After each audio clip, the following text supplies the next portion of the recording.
Hey, coucou tout le monde, c'est Yograzosa. On se retrouve pour cette vidéo pour vous faire un blablatage comme je les appelle si bien.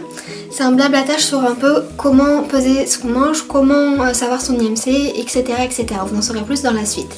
Donc du coup je commence tout de suite avec le plus important à mes yeux, c'est calculer son IMC. Donc pour calculer l'IMC, je vous mettrai le calcul juste ici en bas de la vidéo. Faut faire son poids divisé par sa taille, mis tout ça au carré.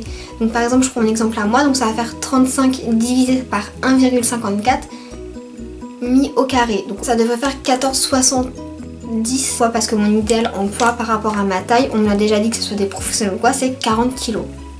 Donc voilà, j'ai 5 kg à prendre et j'espère les prendre. Le deuxième point qu'on va aborder, mon ordinateur est juste là, il est encore allumé, j'en profite avant qu'il s'éteigne. Je vais un peu vous expliquer les différentes catégories d'aliments, c'est-à-dire les lipides, les glucides, les protéines et les féculents. Donc les lipides c'est quoi? C'est toutes les matières grasses.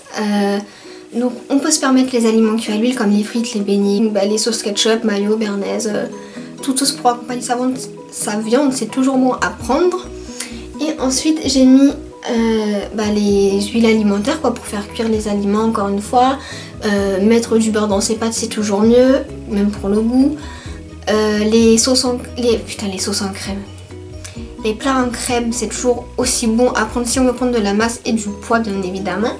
Ensuite dans les protéines j'ai mis, donc les protéines c'est un petit peu tout ce qui est sécos quoi. Autrement dit les pistaches, les noix de cajou, les noisettes, les noix de pécan. J'en passe, j'ai mis quoi d'autre? Le goji, la pistache, les graines de lin, les graines de courge, enfin il y en a des millions et des millions. Donc libre à vous de choisir ce qui vous tente le plus, même si c'est compliqué et je le sais. Enfin du moins j'aime pas trop ça quoi, après ça dépend des goûts, mais bon. Après dans les légumineuses des protéines j'ai mis que c'était surtout les avocats, les betteraves, les épinards, les pois chiches, les tomates et les choux. Et non, les pois chiches c'est pas là-dedans, ça vient après les pois chiches. Les pois chiches c'est les féculents, pardon. Et donc ensuite dans les viandes qui sont ultra protéinées, c'est plus particulièrement la viande blanche. Le poulet, la dinde, l'agneau, alors là le bœuf c'est pas du tout une viande blanche, je vous l'accorde, mais c'est quand même hyper protéiné.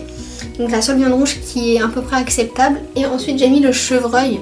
J'ai vu ça sur des forums, enfin j'ai pas vu ça sur des forums. Dans les articles de bouquins, c'est ça que je cherchais, les articles de bouquins. Enfin bon, tout un tas de choses que j'ai pioché un petit peu à droite à gauche et que j'ai fait dans cette vidéo du coup. Donc j'ai fait énormément de recherches. Ensuite dans les viandes hyper protéinées, on a du coup le veau, la dinde qui est également une viande blanche.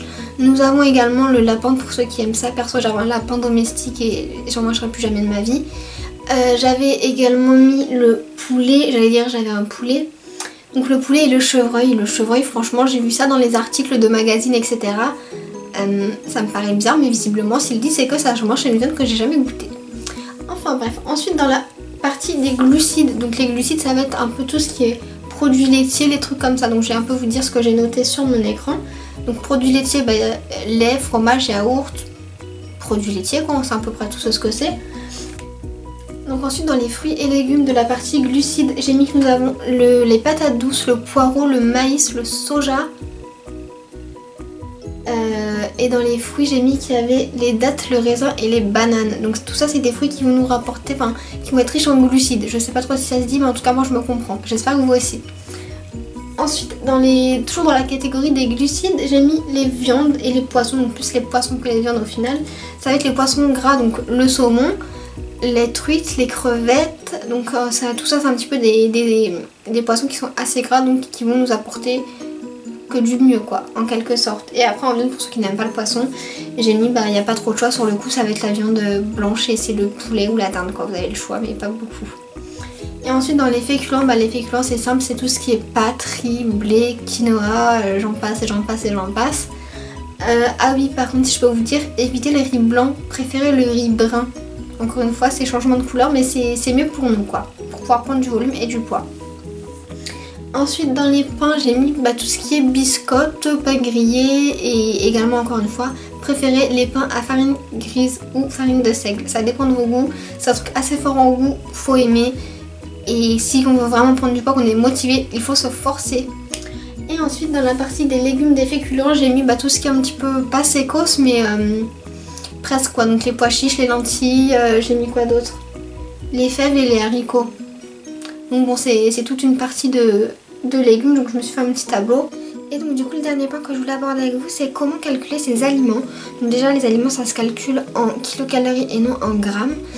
Donc 1 g de protéines est égal à 4 kilocalories, 1 g de glucides égale 4 kilocalories et 1 g de lipides à 9 kilocalories, tandis que 1 g de féculents équivaut environ à 2 kilocalories.